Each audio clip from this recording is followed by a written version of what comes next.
সকাল সকাল তোমাদের কাল বলেইছিলাম আমার কাজ হয়ে গেছিলো।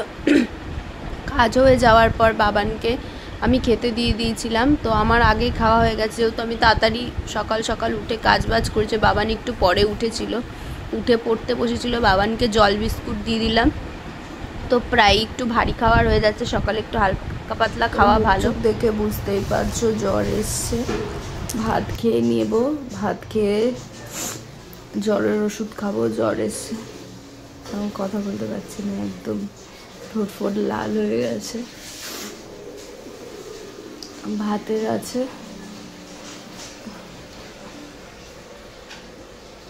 চলো দেখিয়ে দিচ্ছি কি রান্না হয়েছে।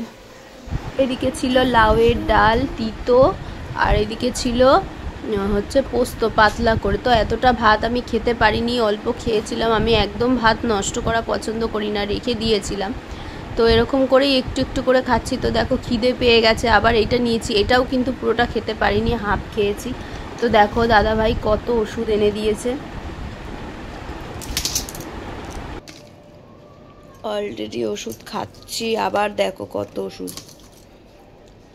অ্যান্টিবায়োটিক, এটা ঠান্ডার। এক বস্তা কি নিয়ে এসছে দেখি। দেখায়, এটা আমার খুব ভালো লাগে খেতে, চিড়ে ভাজা। বস্তায় কি আছে, নিমকি,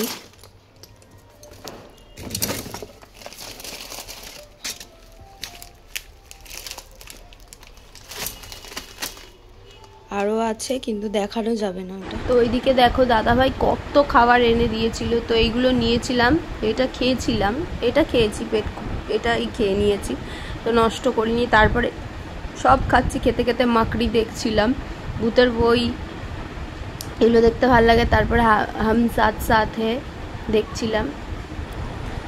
তো এখন 10টা বাজে, আমি খাবো আমার ওষুধ, মানে আধ ঘন্টা আগে খাওয়ার আগে অ্যান্টিবায়োটিক যেটা আছে সেটা খাবো। চলো ওষুধটা খেয়ে নিই। কার কার এমন হয় টিভি দেখতে দেখতে কান্না করো? আমার কিন্তু হয়।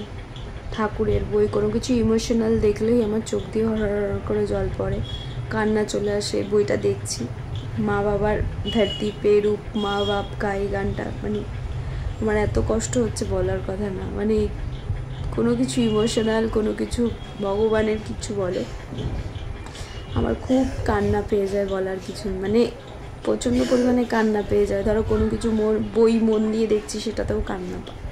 তো কার কার এমন হয় অবশ্যই কমেন্ট করে জানিও, আমার কিন্তু এরকম হয়। তো রাত্রের খাবারে ছিল ডালিয়া আর পোস্ত, তো অল্প একটু খেয়েছিলাম। তো অল্প দেখো রেখেও দিয়েছি, পরে দাদাভাইটা খেয়ে নিয়েছি। খাওয়া হয়ে গেছে, এবার শোবো। অতটা খেতে পারিনি, রয়েছে অল্প একটু, পরে যদি খিদে পায় আবার খেয়ে নেবো। তো চলো, আর কোনো কাজ নেই, শুরু করবো। এখন আর কোনো কিছু করতেও পারছি না, গায়ে জোর নেই। তো চলো, টাটা, গুড নাইট। প্রথমেই বলি, আমি কিন্তু প্রচুর পরিমাণে ইমোশনাল। কারোর কষ্ট দুঃখ, কেউ কাঁদছে দেখলে আমার হাসি আসে না মুখ থেকে, আমারও কান্না পেয়ে যায়। দুঃখ কষ্টের বই দেখলেও আমার কান্না পায়, জানি না কেন আমার এরকম হয়।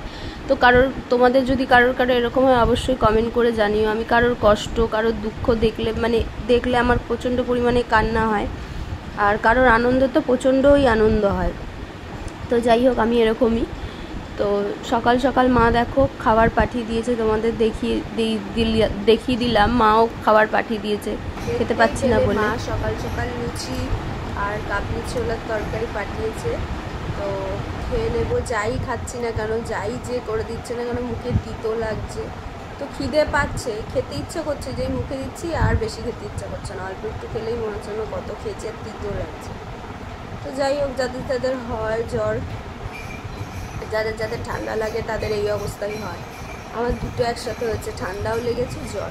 তো কালকে একদম জ্বরের জন্য বিছানা থেকে উঠতে পারিনি। অবশ্যই কাজ বাজ নিজের কমপ্লিট করেই শুয়েছি। পুজোটা যেহেতু দিতে পারবো না তাই দিইনি, নাহলে পুজোটাও দিয়ে নিতাম। তো আজ শাশুড়ি মা দিয়ে গেছে পুজোটা। ভিডিওটা যদি ভালো লেগে থাকে, বেশি আর বড় করবো না, লাইক কমেন্ট শেয়ার করবে, আর চ্যানেলটা অবশ্যই সাবস্ক্রাইব করে আমার পাশে থাকবে। যত তাড়াতাড়ি তোমরা সাবস্ক্রাইব করবে তত তাড়াতাড়ি আরও ভিডিও আমার পোস্ট হবে। তো আমি কয়দিন ধরে ভিডিও বানাতে পারছি না, কারণ আমার শরীরটা খুবই খারাপ, যে বসবো সেই এনার্জিটাই নেই। তো যাই হোক, তার মধ্যেও আমি তোমাদের ভিডিও দেওয়ার চেষ্টা করছি, প্রতিদিনই ভিডিও দেবো এরকমভাবে। তো অবশ্যই চ্যানেলটা সাবস্ক্রাইব করে দিন। চলো আজকের মতো টাটা।